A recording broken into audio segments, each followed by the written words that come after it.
Voilà. Donc, on se retrouve ce soir pour aborder une nouvelle partie dans la comptabilité, dans le chapitre relatif aux documents et à l'élaboration de certains documents. Donc, on avait vu précédemment la partie concernant le bilan, et cette fois-ci, nous allons nous attaquer à la partie concernant le compte de résultat. Alors, je vous ai mis normalement le cours en doublon là, dans la partie NetCampus consacré à nos visios, et vous avez aussi le fichier relatif au TD et le fichier que je vais utiliser sous format Excel, que je vais utiliser pour faire ce cours. Donc c'est un fichier vierge que je vous conseille de télécharger de façon à peut-être faire les exercices de votre côté pour ceux qui n'ont pas réalisé encore le TD. Donc voilà, on va tout de suite attaquer la correction de ce TD. Ce qui me permettra de revenir sur un certain nombre d'explications relatives à ce compte de résultats. Donc, je vais vous partager mon écran dans un premier temps.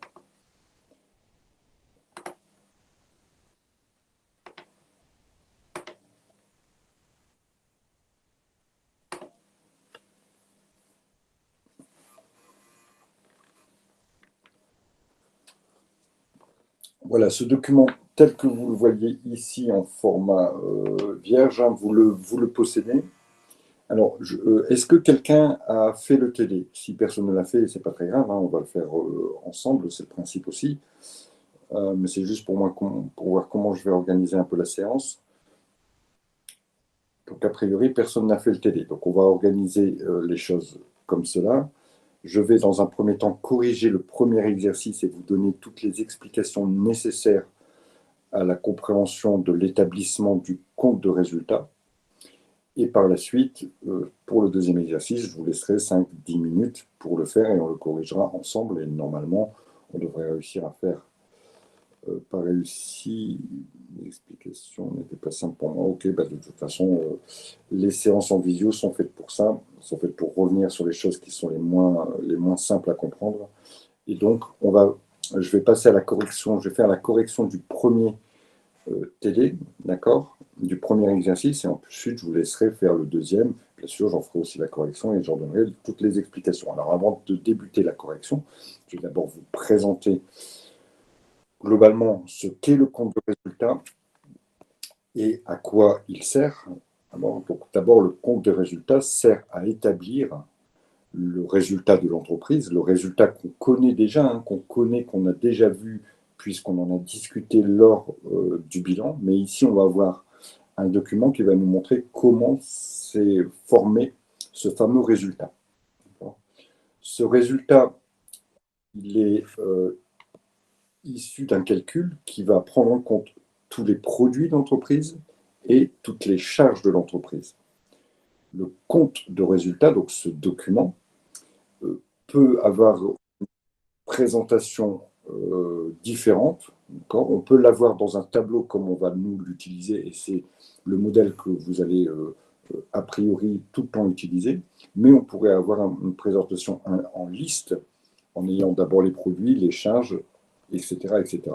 Alors nous, c'est la présentation en tableau qui va nous intéresser, qui va reprendre du côté tel que je l'ai ici, donc du côté gauche, les charges, donc tous les coûts liés à l'exploitation de l'entreprise, et ensuite du côté droit, tous les produits, c'est-à-dire toutes les choses positives pour l'entreprise, qui peuvent être des ventes, mais qui peuvent passer aussi par d'autres choses positives, on le verra à travers les exemples. Donc ici, la présentation, c'est une présentation en tableau, avec une répartition en 3 sous-totaux différents. Le premier sous-total est relatif aux charges et aux produits qui sont liés à l'exploitation de l'entreprise. Donc, ce sont les charges et les produits courantes de l'entreprise dans son activité. La deuxième sous-partie, ce sont les charges et les produits financiers. Ici, on va retrouver 2 choses principalement. D'abord, les intérêts que l'entreprise a payer quand elle a des emprunts. Donc ça, c'est une charge, c'est quelque chose qui est négatif pour elle. Donc, évidemment, ça va être reporté dans la partie des charges. Mais elle va pouvoir éventuellement percevoir des intérêts de placement que l'entreprise aurait pu faire. Ça, on va le retrouver dans la partie des produits, puisque c'est quelque chose qui est positif, qui va rapporter à l'entreprise. Et deuxième chose que vous pourriez éventuellement rencontrer à travers les exemples, les exercices et éventuellement les examens, ça va être la partie des escomptes. Alors, qu'est-ce qu'un escompte, puisque c'est masculin, qu'est-ce qu'un escompte? Est-ce que quelqu'un connaît ce terme? On a une explication?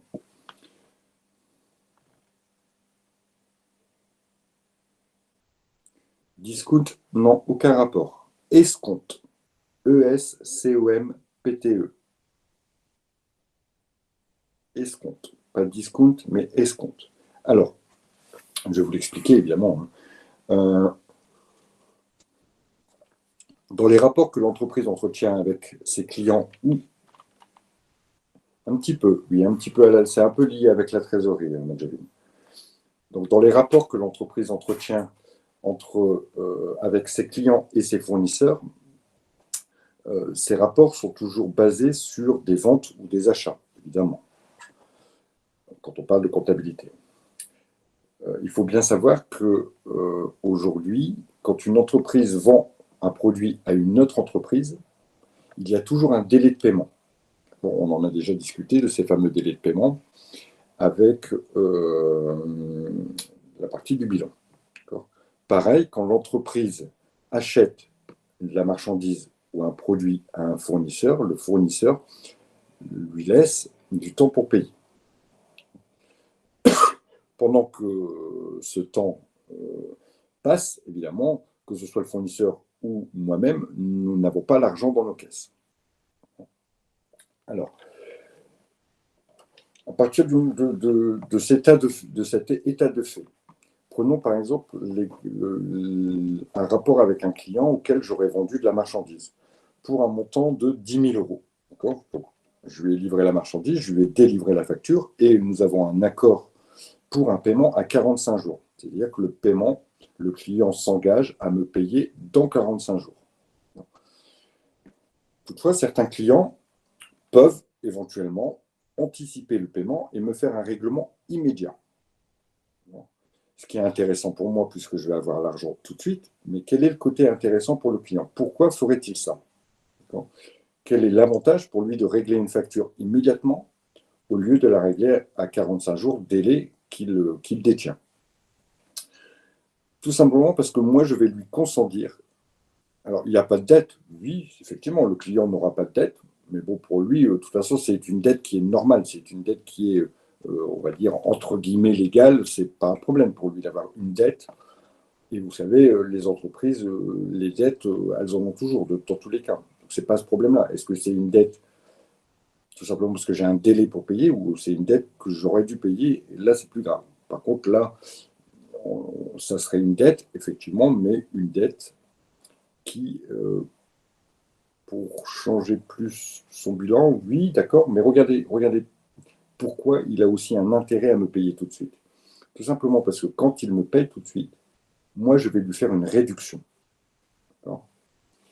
Et cette réduction, qui me permet à moi d'avoir l'argent tout de suite et qui lui permet à lui d'avoir moins de dettes, mais véritablement, ce n'est pas un gros souci pour lui. Par contre, pour moi, ça m'intéresse. Pour moi, ça m'intéresse d'avoir tout de suite ces 10 000 euros qui vont me servir pour mon exploitation. Alors, en contrepartie de ce paiement anticipé par rapport à un délai qui était a priori de 45 jours, je vais lui octroyer une réduction. Cette réduction, elle est mesurée. Je termine mon explication, après je réponds à vos questions. D'accord? Peut-être que dans mon explication, ça va répondre à une partie de vos questions. Donc, cette réduction, que j'octroie à mon client parce qu'il m'a payé en avance, s'appelle un escompte. Pourquoi ça a un caractère financier? Parce que moi, je vais avoir de l'argent, Mais pour avoir cet argent, je suis obligé en quelque sorte de payer à travers une réduction de la facture de mon client. Et cette réduction qu'on appelle l'escompte a un caractère financier. Voilà pourquoi l'escompte que je consens à mes clients, que j'accorde à mes clients, parce qu'ils m'ont payé de façon anticipée. Là, par exemple, mon client va me payer, il avait une facture, je ne sais plus, on avait dit 10 000 euros, il va me payer 9 950 euros, il va avoir gagné 50 euros, d'accord, ou 100 euros, peu importe, hein, ce n'est pas ça le problème, mais pour lui, c'est un gain, d'accord. Et pour moi, je vais devoir payer, j'ai consenti une réduction, donc quelque part, ça me coûte. Donc l'escompte que j'ai accordé à mon client, ça sera une charge pour moi. Par contre, au même titre, moi, de l'autre côté, avec mes fournisseurs, je peux aussi payer en avance mes factures. Et je vais leur demander de réduire la facture. Donc, au lieu de payer à mon fournisseur, par exemple, une facture de 5 000 euros que je lui devais, je vais lui payer simplement 4 910 euros. D'accord. Et les 90 euros que j'ai gagnés, pour moi, c'est un produit qui est ici un produit financier. D'accord. Donc, quand on vous parle d'escompte, voilà, c'est la réduction qui est consentie parce qu'il y a eu soit un paiement ou soit un décaissement ou soit un encaissement de façon anticipée par rapport à ce qui avait été prévu. Voilà ce que c'est l'escompte. D'accord. Alors, je vais regarder les questions que vous m'avez posées par rapport à ça. Et éventuellement,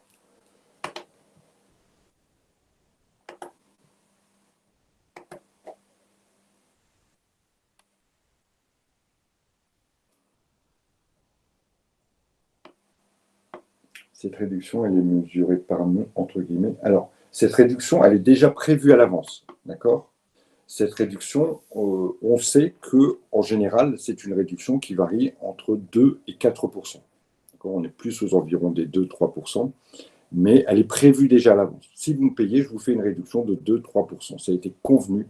Généralement, c'est même indiqué sur la facture que s'il y a un paiement anticipé, il y aura une réduction de la facture de 2 à 4%. Donc, elle est déjà convenue. Et elle est décidée par moi. C'est moi qui décide dans quelle mesure je vais faire un escompte. Voilà pour la partie escompte. Donc, on sait que dans la partie du... Non, rien à voir, justement. Exactement. Les remises, rabais, ristournes que l'on peut consentir à des clients parce que c'est des clients fidèles, parce que c'est des clients qui ont fait une grosse commande, on dit que ça, ce sont des réductions à caractère commercial. L'escompte, spécifiquement, est une réduction à caractère financier. Toutes les autres, rabais, remises, ristournes, sont parce que c'est les soldes, parce que vous êtes un client fidèle, parce que vous avez acheté un gros lot de marchandises, parce que vous avez acheté, par exemple, un appareil et que le carton d'emballage était cassé ou était détérioré, vous obtenez une petite, parce que c'est l'appareil d'exposition, enfin peu importe, toutes ces remises, toutes ces réductions, elles ont un caractère commercial, et si on devait en avoir, on les retrouverait dans la partie exploitation. Mais ici, spécifiquement, l'escompte, c'est un caractère financier. Il faut le retenir, ça. Voilà, vous retenez que l'escompte, c'est un caractère financier et que ça viendra se casser. Il se pourrait, dans un exercice, que l'on retrouve l'escompte et qu'on se pose la question sur, voilà, si vous ne savez pas ce que c'est, si vous ne savez pas comment le classer, d'avoir des soucis à interpréter et à le mettre au bon endroit. Donc, voilà pour la partie financière. Vraiment, alors, il y a d'autres éléments, évidemment, qui font partie, mais pour vous, si vous retenez que les intérêts, qu'ils soient payés ou qu'ils soient perçus, que l'escompte, qu'elle soit obtenue ou accordée, font partie de la partie financière, c'est déjà une très bonne chose. Ensuite, que va-t-on retrouver dans la partie exceptionnelle? On va retrouver dans la partie exceptionnelle, déjà, quand vous avez des intitulés que vous n'arrivez pas à comprendre dans l'énoncé et où il est marqué, par exemple, ceci est une charge exceptionnelle, boum, vous le mettez dans l'exceptionnel. À partir du moment où il y a le mot exceptionnel dans l'intitulé de ce que l'on veut vous faire classer, vous le placez évidemment dans exceptionnel.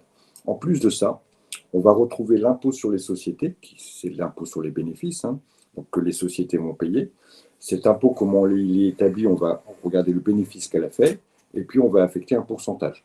Alors, en ce moment, il y a un peu des problématiques Covid, etc. Il y avait une politique de réduction des impôts sur les sociétés engagée par le gouvernement il y a 2 ans, qui a été un peu freinée. Sachez que on va tendre vers un impôt unique qui serait de 28% du bénéfice. Donc une entreprise, quand elle fait 100 000 euros de bénéfice, elle va payer 28 000 euros d'impôts. Vous allez me dire, c'est beaucoup. C'est beaucoup, mais c'est moins qu'avant. Puisqu'avant, avant qu'il y ait cette politique de baisse d'impôts sur les sociétés, l'impôt était de 33,33%. Ce qui veut dire que vous gagnez 100 000 euros, vous reversez 33 000 euros à l'État au titre des impôts sur les sociétés, impôts sur les bénéfices. Et on va retrouver aussi dans cette partie exceptionnelle les amendes et puis les pénalités que l'entreprise pourra avoir. Quand est-ce qu'elle pourrait avoir des amendes? Simplement quand il y a eu des problèmes, par exemple, je dis n'importe quoi, mais vous avez payé en retard un impôt que vous deviez payer, vous avez peut-être une amende et vous avez aussi peut-être des pénalités de retard. Donc ces éléments-là ne sont pas des éléments classiques de l'exploitation de l'entreprise, donc on va les reporter dans la partie exceptionnelle. En dehors de ces cas, tout ce que vous avez, toutes les autres charges ou produits qu'on va vous demander de traiter sont à mettre dans la partie exploitation. Donc, ce qui veut dire aussi que en majorité, on va avoir des charges et des produits dans la partie exploitation. C'est ce qui représente le quotidien de l'entreprise. La partie financière et la partie exceptionnelle, ce sont vraiment des choses pas dérisoires, mais qui ne sont pas forcément nombreuses, en tout cas, dans les comptes de l'entreprise. Alors, si vous vous retrouvez avec des comptes, quand vous faites votre compte de résultat avec beaucoup d'informations dans la partie financière, il faut vous poser la question, parce qu'en général, on ne va pas avoir beaucoup de choses qui vont partir dans la partie financière et dans la partie exceptionnelle. À partir de là, une fois que j'ai compris comment ça fonctionnait, je vais donc lister les données que l'on me fournit pour établir le compte de résultat. D'accord ?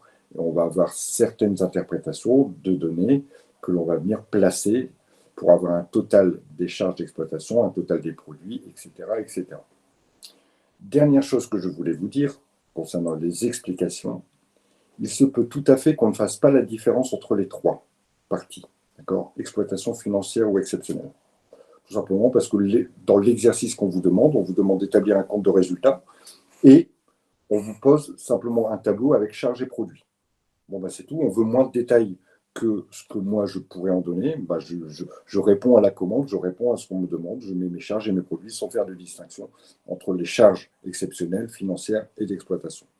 De toute façon, le but étant de retrouver le bénéfice de l'entreprise une fois qu'on a totalisé toutes les charges et tous les produits. On verra par quel calcul. Y a-t-il des questions sur cette première partie d'explication? Non? Très bien. Ok, alors on va pouvoir commencer notre exercice et regarder comment on le traite. Donc ici, on nous dit, voilà, il faut dresser le compte de résultat de l'entreprise X, d'accord, en fonction des opérations qui concernent une année. Vous allez voir, William, je le répéterai quand on traitera l'escompte. Je crois qu'il n'y en a pas dans cet exercice-là, il doit y en avoir dans un exercice après.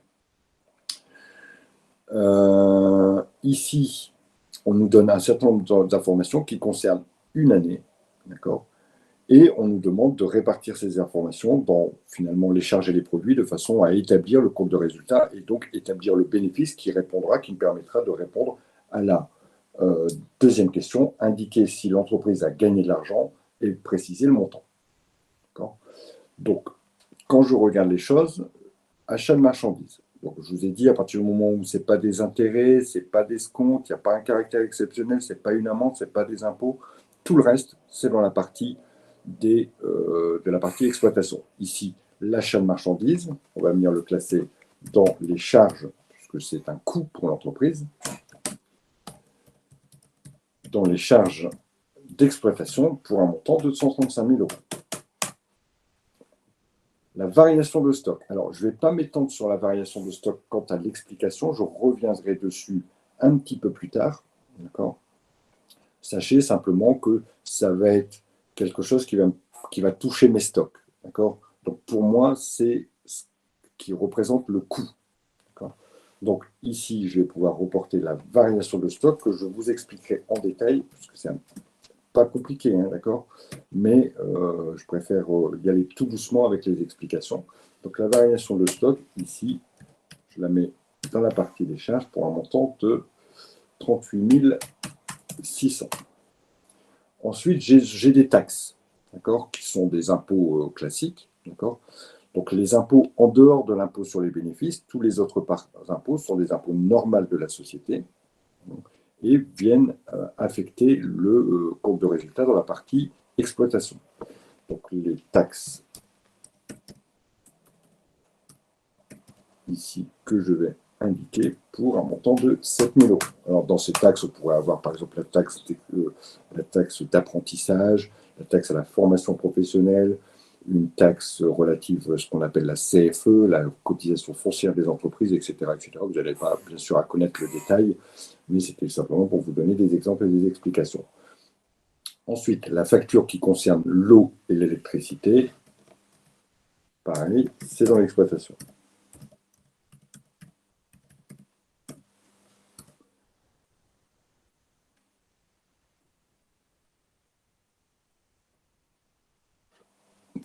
« 12 000 euros. Voilà, alors je m'arrête ici pour répondre à la question qui me paraît pertinente et un petit peu. Je suis désolé, je ne comprends pas ce qui va dans la partie produit. Bon, on va y arriver après. Pour l'instant, on est d'accord. Les produits, c'est ce qui rapporte à l'entreprise. D'accord. Les charges, c'est ce qui coûte à l'entreprise. Rien dans les 4 thèmes que l'on a traités ne rapporte à l'entreprise. Quand j'achète de la marchandise, ça ne me rapporte pas, ça me coûte. D'accord. Pour l'instant, je ne l'ai pas encore vendu. Pareil pour la variation de stock, quand je paye des impôts, ça ne me rapporte rien. D'accord. Donc la partie des charges, c'est ce qui coûte à l'entreprise. La partie des produits, c'est ce qui revient à l'entreprise, ce qui rapporte à l'entreprise. Ça marche, Eva? Parfait. On y va. On continue. Ensuite, on a un achat de petits accessoires et outillages. Donc achat, pareil, accessoires et outillages pour un montant de 8 400 euros. Ensuite, on va avoir les intérêts d'emprunt. Donc, c'est les intérêts que j'aurais payés sur un emprunt que j'ai fait, que j'ai contracté. On sait que la partie des intérêts va dans la partie financière. Donc, on va venir la mettre ici. Encore une fois, c'est des intérêts que j'ai payés, donc ça me coûte. Donc, c'est une charge. Intérêt d'emprunt pour un montant de 2 000 euros. Ensuite, j'ai des charges salariales, donc ce sont les salaires plus les charges qui sont afférentes. Ça vient dans la partie exploitation. Encore une fois, ça me coûte. Donc les charges, la charge salariale pour un montant de 63 000 euros. J'ai des frais de télécommunication, pour téléphone, timbre, etc. Internet, pour un montant de 12 000 euros. Ensuite, j'ai la dotation aux amortissements. Si vous vous souvenez du module du cours sur l'amortissement, on avait calculé à chaque année, des annuités. Les annuités, c'est ce qu'on appelle les dotations aux amortissements. Je vais mettre dans un petit commentaire ici. Ici, c'est les annuités d'amortissement calculées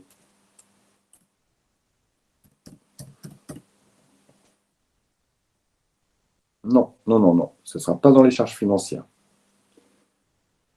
C'est des annuités d'amortissement calculées pour les immobilisations d'entreprise.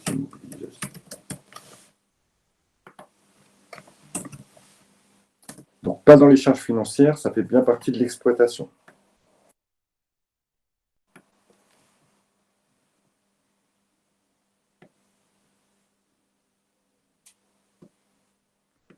Donc, ici, c'est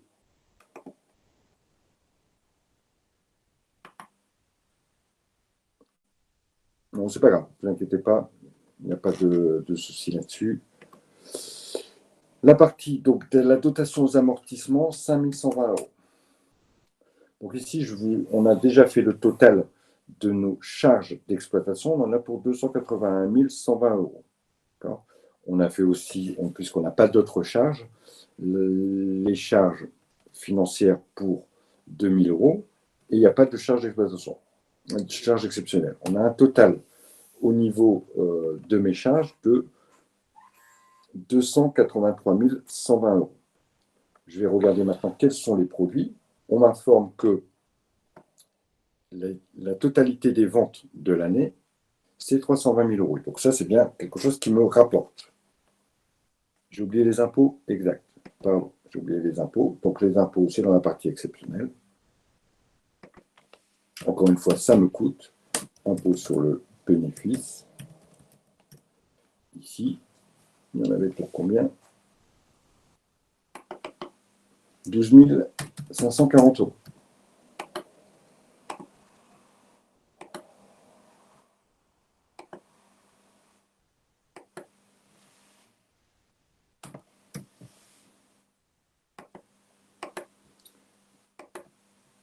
Voilà pour, si je n'ai rien oublié, pour la partie charge de l'exercice. Ensuite, on va s'atteler maintenant ici aux produits. Et les produits, ici, on me dit que les ventes,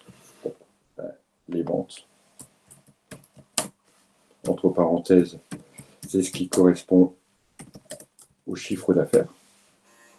D'accord. C'est ce qui correspond au chiffre d'affaires. Les ventes, elles, s'élèvent à 320 000 €. Je n'ai pas d'autres produits. Donc, je vais venir totaliser tous mes produits et vous voyez que les produits sont de 320 000 €. Donc, mon activité m'a rapporté 320 000 € et en même temps, mon activité m'a coûté aussi 295 000 €.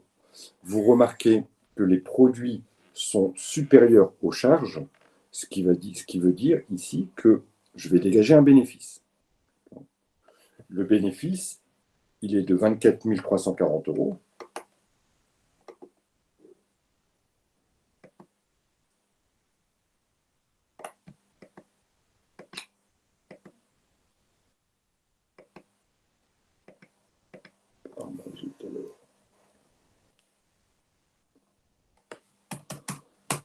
Pardon, voilà.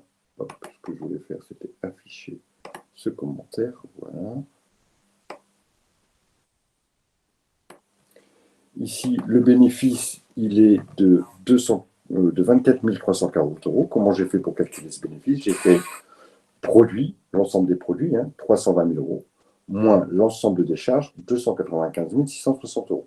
Ce qui me donne donc un bénéfice de 24 340 €. Par convention, d'accord, on va venir mettre ce bénéfice du côté des charges. Alors, ça n'a plus rien à voir avec ce que ça coûte à l'entreprise, mais c'est simplement pour avoir un total général qui s'équilibre ici. Ça, c'est uniquement de la convention.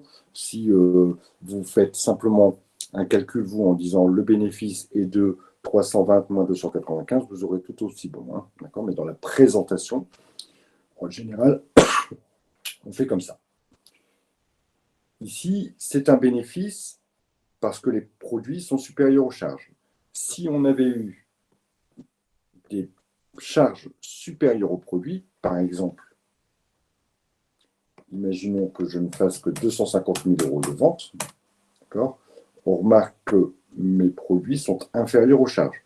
J'aurais mis de l'autre côté, je n'aurais pas fait bénéfice moins 45 000, j'aurais mis de l'autre côté perte 45 000 et j'aurais rééquilibré les choses. D'accord, je vais remettre mes 320 000 € ici. Voilà comment on réalise le compte de résultat. Et donc, la réponse à la question 1, dresser le compte de résultat, nous l'avons fait. La réponse à la question 2, indiquer ici en réponse à la question 2.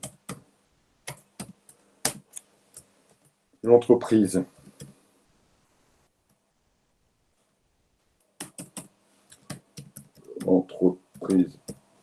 a gagné de l'argent.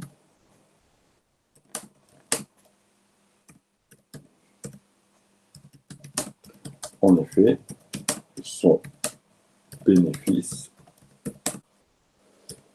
s'élève à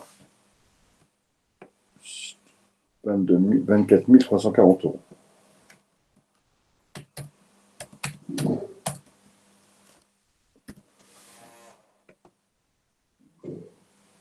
Voilà la réponse à la question 2, en fonction bien sûr des calculs qu'on a établis dans notre compte de résultat. Y a-t-il des questions par rapport à ça?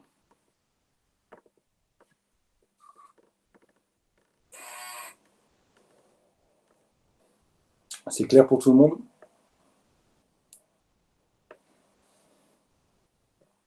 Parfait. Alors, on va pouvoir passer à l'exercice numéro 2. Alors, pour ceux qui ont... pour l'exploitation, on retrouvera... Je vais revoir votre question.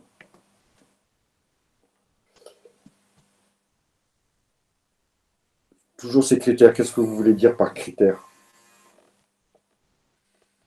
Toujours ces postes de charge ou de produit? Non, pas forcément. D'accord? On va voir de toute façon avec l'exercice numéro 2 qu'on va avoir d'autres types de charges ou d'autres types de produits. Le tout, c'est de pouvoir identifier ce qui rapporte à l'entreprise et ce qui coûte à l'entreprise. En général, on arrive assez facilement à identifier les choses. Quand je vous dis qu'on va payer une facture d'électricité, on est bien d'accord. Achat de marchandises, oui, peut-être, mais peut-être pas. D'accord? Peut-être que ça sera autre chose. Peut-être que ça sera de l'achat de prestations de services. Mais vous comprenez bien dans la dénomination du terme, quand on parle d'un achat, ça veut dire que ça me coûte. On est OK? Par contre, quand je parle d'une vente, c'est que ça me rapporte. Donc, normalement, en lisant correctement l'intitulé du poste qu'on vous demande à étudier, vous devriez pouvoir soit le classer dans les produits ou soit le classer dans les charges. Mais on ne va pas forcément retrouver... Alors, on peut retrouver certains postes de façon récurrente. Hein. Je pense pour les salaires, par exemple. Mais on ne retrouvera pas forcément tous les mêmes postes. Donc, ce que l'on va faire ici, puisque ça va nous exercer à voir un petit peu les différents postes que l'on peut retrouver, je vais vous demander de traiter tout seul l'exercice numéro 2. Donc, je vais vous laisser une dizaine de minutes pour le traiter. D'accord? Et par la suite, j'en ferai évidemment la correction et l'explication. Je vous rappelle que le fichier vierge, vous pouvez le télécharger sur la séance d'aujourd'hui sur NetCampus, ce qui vous permettra d'avoir le tableau déjà préconstitué et qui vous permettra d'être plus à l'aise dans le remplissage. Donc voilà, il est moins le quart, à moins 5, bien sûr je reste là, vous pouvez toujours me poser des questions, hein. Mais on se donne 10 minutes, a priori il n'y a pas plus de 10 minutes pour faire ce compte de résultat, d'accord? Et comme ça, à moins 5, j'en fais la correction.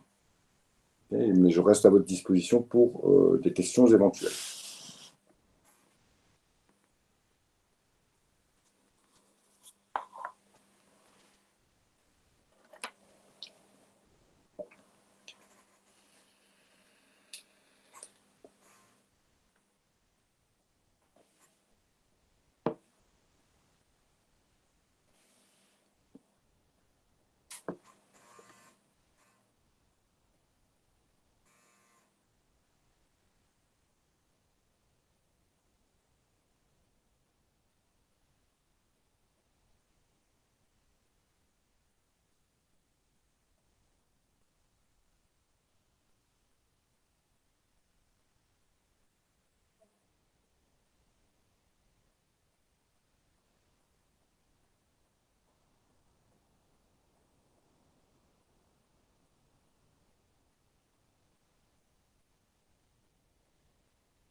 Alors, est-ce que vous avez terminé?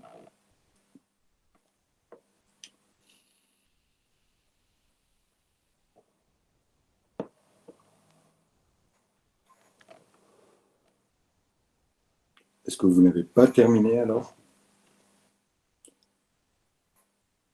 Oui, on peut voir pour la correction. Ok. Quelqu'un, c'est bon pour moi. Oui, fini. Ok. Bon. Donc, je vais faire là une petite minute encore. Allez, je vous laisse encore une minute, Rosie.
Bien. Alors, allons-y pour la correction. D'accord. On va prendre élément par élément. Pour les plus complexes, on va les expliquer. On va voir les deux, trois petits pièges qu'il fallait éviter. Et puis, on va pouvoir établir le résultat et aussi répondre à la question, est-ce que on a gagné de l'argent? Donc, un achat de fourniture d'entretien, on est bien d'accord, c'est une charge. Aucun rapport avec le financier, ça n'est pas une charge exceptionnelle, donc c'est une charge d'exploitation. Donc, achat. Une charge, c'est bien, ça me coûte. Hein. Achat de fourniture d'entretien pour un montant de 1020 euros. Le règlement du loyer de l'entrepôt, c'est aussi une charge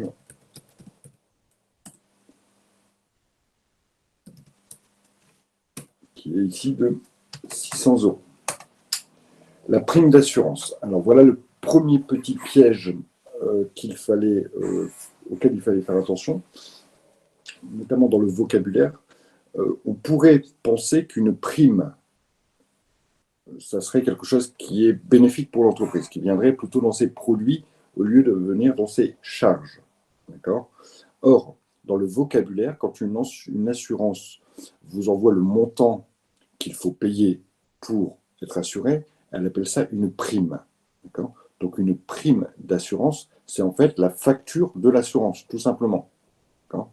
Donc si vous ne le saviez pas, c'est pas très grave, mais maintenant vous saurez que la prime d'assurance, ici je vais le mettre en commentaire, attention,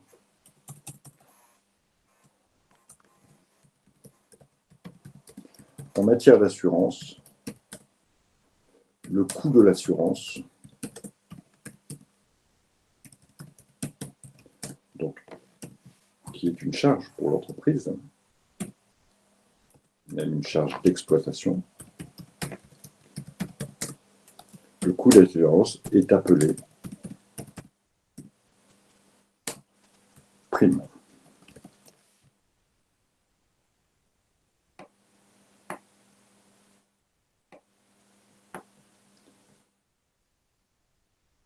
Donc voilà, c'est le vocabulaire tout simplement qui est utilisé dans le monde des assurances quand on vous envoie une facture pour donc vous couvrir contre certains risques, et ici contre le risque d'incendie, on appelle ça une prime.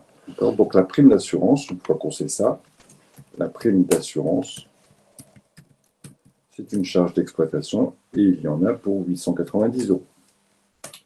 La vente de plats cuisinés, cette fois-ci c'est un produit, vente de plats cuisinés.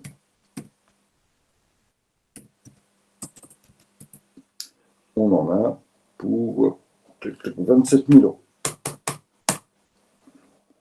Ensuite, on reçoit une taxe, c'est un impôt. La taxe d'apprentissage, c'est un impôt. Et il y en a pour 1 200 euros. Ensuite, l'entreprise a facturé à un client pour 880 euros de transport. Donc, ça va être quelque chose qui est bénéfique pour l'entreprise. Donc, la facturation du transport pour 890 euros. Pour 980 euros, pardon. Ensuite, il y a une quittance d'électricité. Encore une fois, ici, juste un petit... une quittance est une facture, tout simplement. On va retrouver ça dans les loyers, dans l'électricité. C'est juste un problème de vocabulaire. Quand on parle de ce type de prestation, on parlera d'une quittance. Mais c'est une facture. Donc, la facture relative à l'électricité, c'est que ça me coûte bien de l'argent, ça me coûte, c'est une charge. Il y en a pour 695 euros. Ensuite, un encart publicitaire. Donc, j'ai pris un encart publicitaire dans un local, dans un journal local, de la publicité que j'ai fait, qui m'a coûté 390 euros. Ensuite, j'ai encore réalisé là maintenant une vente de produits finis, cette fois-ci.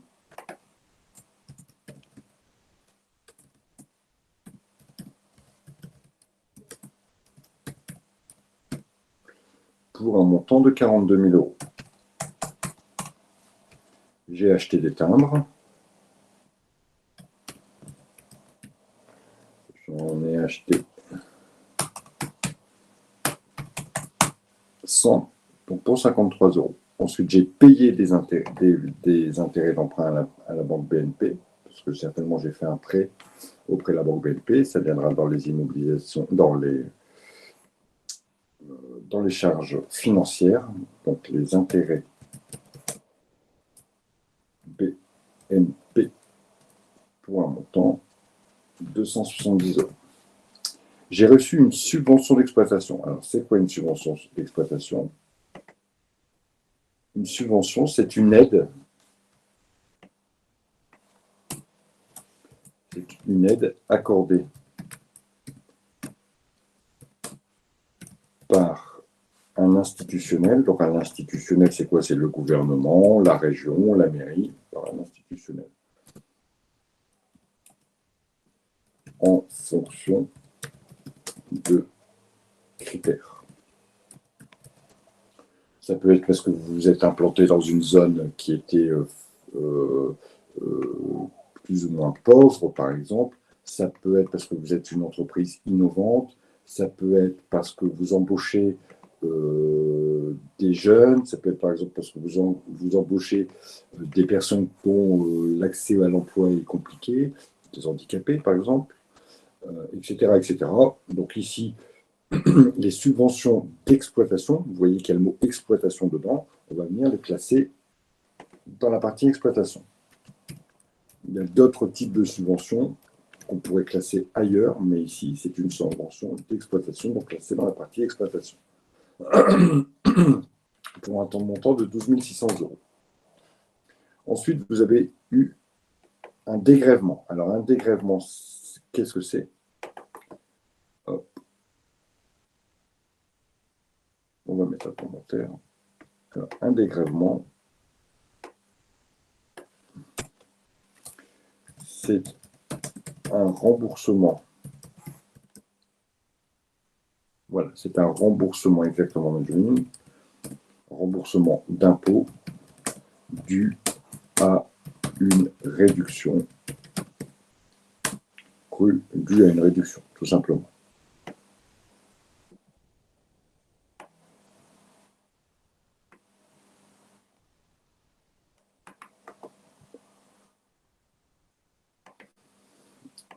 Donc, alors ici, juste la petite difficulté, c'est qu'on ne sait pas sur quoi porte l'impôt. Moi, je vais le considérer que c'est de l'impôt sur les bénéfices. D'accord? Mais si vous l'avez considéré que c'était en exploitation, par exemple, un dégrèvement sur la taxe d'apprentissage, aucun souci. D'accord? Dégrèvement. Donc, c'est un gain pour moi, on me rembourse des sous. Donc, vous comprenez bien que c'est un produit pour moi. Dégrèvement, impôt, bénéfice.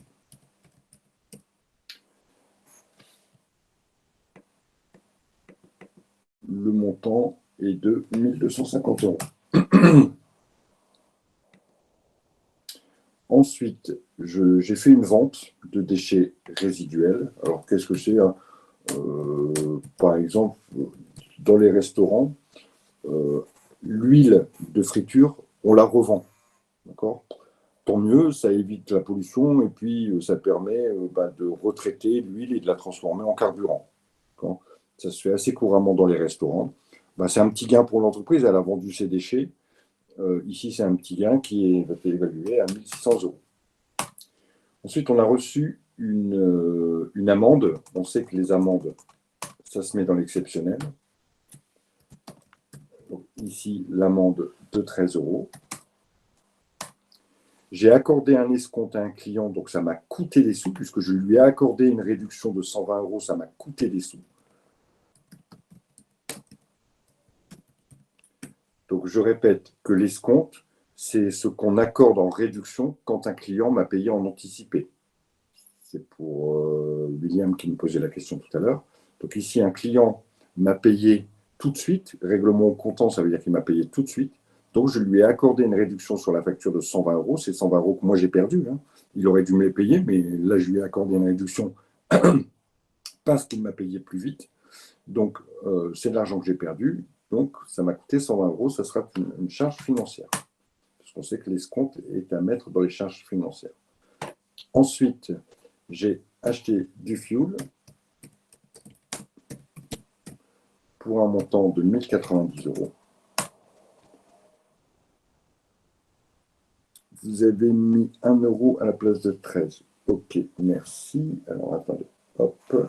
Tac, tac, tac, tac, tac. Ok, ça j'ai fait. Okay. Et j'ai oublié un truc. Je pense que j'ai dû oublier un truc. La vente de déchets, l'amende, l'escompte, le fuel, la subvention, la vente de communes, l'emploi publicitaire, la quittance. La taxe, la vente de plats cuisinés. Non, j'ai rien oublié. Je vais regarder ce que vous m'avez dit.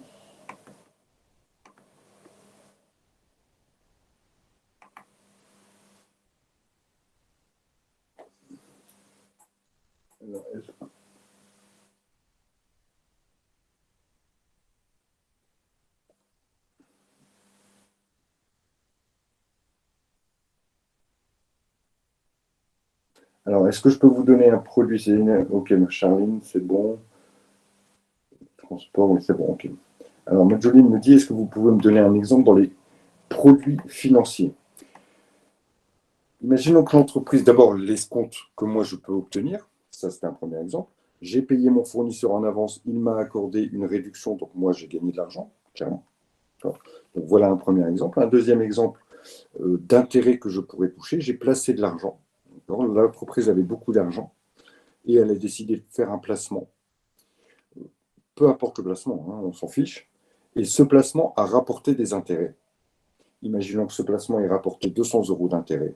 On aurait des intérêts perçus, et non pas des intérêts payés, mais ici des intérêts perçus qui seraient un produit financier, un placement par des actions, parfaitement, sans aucun souci. Donc voilà, mon compte de résultat est terminé. Encore une fois, il fait apparaître un bénéfice par la déduction des produits à 86 000 € et déduit des charges à 6 000 €. J'ai un bénéfice, donc un gain pour l'entreprise de 79 189 €. Est-ce qu'on est bon? Pourquoi le bénéfice? On fait quoi déjà comme calcul, s'il vous plaît? Le bénéfice, on va faire pour le calcul produit total des produits, hein, évidemment. Total des produits moins total des charges. Et on retrouve le bénéfice. Si les produits sont supérieurs aux charges. Sinon, c'est une perte.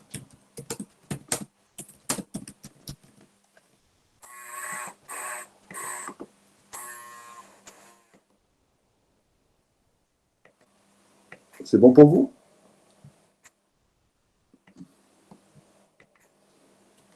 Ça marche. Alors, si c'est bon pour vous, je vais vous demander de faire l'exercice 3 pour la fois prochaine. D'accord? Il n'est pas très compliqué. Il faut juste, encore une fois, répartir les charges et les produits pour estimer le résultat.